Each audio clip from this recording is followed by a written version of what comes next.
Friends, you never know who you'll touch in life. You never know how or when you'll have an impact or how important your example can be to someone else. My faith helps me understand that circumstances don't dictate my happiness or my inner peace. The chances you take, the people you meet, the people you love, the faith that you have, that's what's going to define you. You have to be who you are in this world, no matter what. At the end of the day, my friends, it's not about what you have or even what you've accomplished. It's about what you've done with those accomplishments. It's about who have you lifted up, who have you made better. It's about what you've given back to those people. I think personally a role model is a mentor, someone who you see on a daily basis and you learn from them. My faith taught me how to forgive. Faith taught me when people present themselves in a certain way, there's probably some backstory or issue or reason for the way that they are acting. It's not you, my friends. It's them. And a lot of times, it's about something that's completely out of their control. Put God first. I've been protected. I've been directed. I've been corrected. I've kept God in my life, and it's kept me humble. I didn't always stick with him, but he always stuck with me. Don't be afraid to think outside the box. Don't be afraid to fail big, to dream big. But remember, dreams without goals are just dreams, and they ultimately fuel disappointment. And understand, to achieve these goals, you must apply discipline and consistency. You'll never see a U-Haul behind a hearse. It's not how much you have in life. It's about what you do with what you have. That's where the success is in helping others. Say thank you in advance for what's already yours. That's how I live my life. True desire in the heart for anything good is God's proof to you, sent beforehand to indicate that it's yours already. My advice is this, and it's simple. Don't just aspire to make a living. Friends, aspire to make a difference. And may God bless each and every one of you, and take good care. Bye-bye now. Good morning. My name is Ralf Friedrichs. I'm an addiction recovery coach, a life coach, and a host of this show, the Take Your Life Back Today radio show. You can see a video version of this if you go to YouTube under channel Take Your Life Back Today show. Another glorious early morning here in Virginia. God hasn't turned the light on, but you might have never realized it, but greatness has been specifically entrusted to you long before you were even born. Before you even existed, you had been chosen to do great things. So what are you going to do today? You did not choose me, but I chose you and appointed you so that you might go and bear fruit. Fruit that will last, and so that whatever you ask in my name, the Father will give you. And that was in John 15:16. Friends, unfortunately, we live in a world that doesn't necessarily see that we were all chosen and that God has a plan for each and every one of us. To have a better understanding of that, let's just define what normal means. Do you know what normal really means? Normal, conforming to or agreeing with the standard or the common type of could be usual or regular. The problem with the world is that we live in, is that we think that we were all born to be normal, born to fit in, born to do the same, be the same. But we need to realize that very unique gift that has been put inside each and every one of us is not to be normal. It's to be different. Number one, the greatness inside of you, the special gift inside of you, my friends. Each of you has been blessed with one of God's many wonderful gifts to be used in service to others, to help others. So use your gift well in 1 Peter 4:10. Friends, in the Bible, it doesn't say that God gave us one of his normal gifts, nor does it say one of his many common gifts, or one of his many usual gifts, or even one of his many regular gifts. God created each and every one of us with a unique gift. Therefore, none of us were ever meant to be normal or common or usual or maybe even regular. You see, if we see ourselves as normal or common or usual and regular beings, that would mean that the gift that God has put inside of us is also normal, common, usual, or regular. However, the gift that we were given is referred to as a wonderful. In the Amplified Bible version, it is referred to as special. So now you might be asking yourself this: why would a wonderful and special gift that was given specifically to you have a purpose to make you normal? Bugs are bad this morning. If the gift that was given to you is wonderful and special, it can only mean that you are wonderful and special. That's what it could only mean. Yourself are wonderful and special. You carry something special in you, therefore you are special too. Our God is great. The other reason why you cannot possibly have been made to be normal is because our God is also not normal. The thing about God is that he never called himself normal. And you can look in the Bible, throughout the Bible, it doesn't say that. As a matter of fact, he has never even called himself anything, but rather he keeps on challenging us to define who he is. But what about you? Who do you say I am? And that's in Matthew 16:15. If you believe that God is normal, then all he is going to be is normal, and the things that he'll do will all only be normal to you. So think about that. Your perception, your understanding, and your revelation of who God is will change everything for you. So the truth is, if you don't shift your perception of who God is, and you don't see him as a great, almighty, and powerful God that he really is, then ultimately you are preventing him from releasing greatness and power into you. As a matter of fact, it is worse than that. God already put greatness inside of you, and he already gave you all the power through Jesus Christ. But if you don't see God as being great, or the almighty and powerful God that he really is, then ultimately you are preventing yourself from seeing the greatness that was put inside you. You are preventing yourself from being everything that God has called you to be. You are preventing yourself from doing everything that God has called you to do. So the real question is, will you let God in so that you may live the great life that he has for you, or are you simply satisfied with a normal life?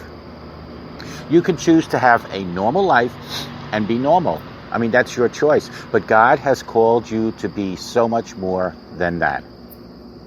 God made a masterpiece out of you. For I know the plans I have for you. Plans to prosper you and not to harm you. Plans to give you hope and a future. And that's in Jeremiah 29:11. So my friends, even this early morning, not only has God put greatness inside of you, but if you just let him in, he'll make all things, he says, happen through you. He doesn't require you to get a PhD. He doesn't require you to be 100% perfect. All he requires is for you to open your heart to him. Are you able to do that and willing? Well, able, yes. Willing, that's your choice. You are blessed. One thing that we also need to realize is that God is not selfish. He's not a selfish God. As mentioned earlier in my episode here, God gave each and every one of us a special gift. Each of you watching me or listening to me on the radio, blessed with one of God's many wonderful gifts to be used in the service of others. Think about that. God didn't just choose to bless your parents, or to bless your brother or your sister, or even to bless your friend. No. He chose to bless each and every one of us. But it is so typical for us humans to think that everyone has been blessed except us. We look at other people and we start comparing ourselves because that is what the world has taught us in school. In the school settings, in the workplaces, on social media, and basically everywhere else, that was taught to us. We see that this person has this or that, and we notice that we, on the other hand, don't have this or even that. So we start comparing, judging, and envying. We get jealous. We start to look at ways we can obtain exactly what other people have. We start looking for all the things that we don't have. We never look at the glass as being half full, but always half empty. And eventually, we forget about all the things that we do have. But as we've established about in this video, God has put a very special gift inside of us. You are carrying one of God's most wonderful gifts, wherever you're watching me or listening to me. You have been blessed, so instead of focusing on what other people might have, why don't you start focusing on what you do have? And notice how blessed you are to have that. You were made for this. You were made for blessings. Not only were you blessed, but you were also specifically made to live a blessed life. Before anybody else knew you, God not only knew you, but He was shaping your entire being and your entire destiny. Before I shaped you in the womb, I knew all about you. Before you saw the light of day, I had holy plans for you, a prophet to the nations. That's what I had in mind for you in Jeremiah 1:5. That's a powerful verse, isn't it? It is easy for us humans to fall into the enemy's trap that think that we are nothing and that there is no reason behind our existence, but God created us with intention. He intentionally created us just the way that we are. He intentionally created our future. We were sculptured from nothing into something. Psalms 139:13-16. We were fearfully and wonderfully made in Psalms 139:14. Everything about us and our future has been meticulously thought about. In the Bible, it is said that God thought about us more than there are grains of sand on earth. How precious to me are your thoughts, God. How vast is the sum of them. Where can I to count them? They would outnumber the grains of sand. When I awake, I am still with you in Psalms 139:17-18. God didn't think about you once and then forget about you. God thought about you more than there are grains of sand on earth, and He still thinks about you as we sit wherever you're watching or listening to me. This is how precious you are in God's eyes, that the one and only God, our Creator, would spend so much time thinking about you and your future.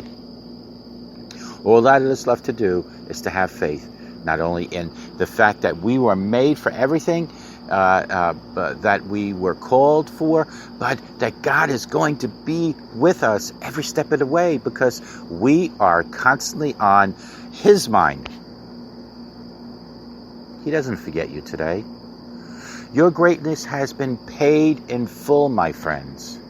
The most significant price ever paid, the most important thing to remember about the greatness that was put inside of you is there is one person that so loved you and who is so believed in you, in what God wanted to do through you, that He gave His own life to save you, and it was not Jesus will do to die for us. There's not.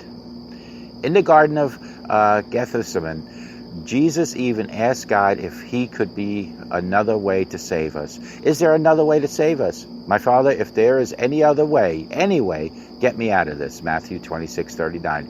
But in the end, Jesus knew that God's will was more important than His own will for His life. He knew that him dying on the cross to save you and I needed to be done for the better of humanity. So it is with trust, love, and honor that Jesus laid down his life for each and every one of us in order to defeat the enemy once and for all, and so that we could have life to the fullest. The thief comes only to steal and kill and destroy. I have come that they may have life and have it to the fullest. John 10:10. So, Jesus paid the ultimate price for us. That's a fact. To save us. That's a fact. Because he loved us. That is the fact. Greater love has no one than this, to lay down one's life for one's friends. John 15:13. Jesus didn't give money in exchange for our lives. He paid with his own life. That's how important we were to him. So, it was the greatest sacrifice that you gave up your life. That's Jesus. I remember what you did for me. I remember. So why did Jesus pay the price? The reason is behind Jesus' sacrifice is simple. It was God's will. God sent his one and only Son, Jesus, on earth so that he could be our way back to God.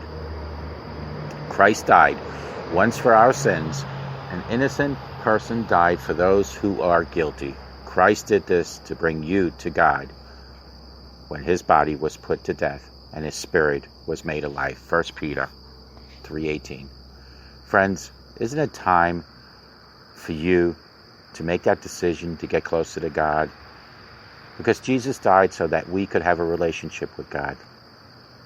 Let's utilize that relationship in our each and every day, starting today. It's that simple. I can promise you that once you turn your life over to Jesus, that your life will change tremendously. As I sit here each and every day for 8 years now, I know it has done for me. Call me at 844-405-HELP. Together, you and I, we can help each other take our lives back. Be good to yourselves. Always be good to each other. Remember, a simple smile to a stranger can change that stranger's life forever. It can change your life. May God bless you. We'll talk to you guys tomorrow. Be good. And always remember, God loves you. Take good care, and we'll talk to you tomorrow. Bye-bye now.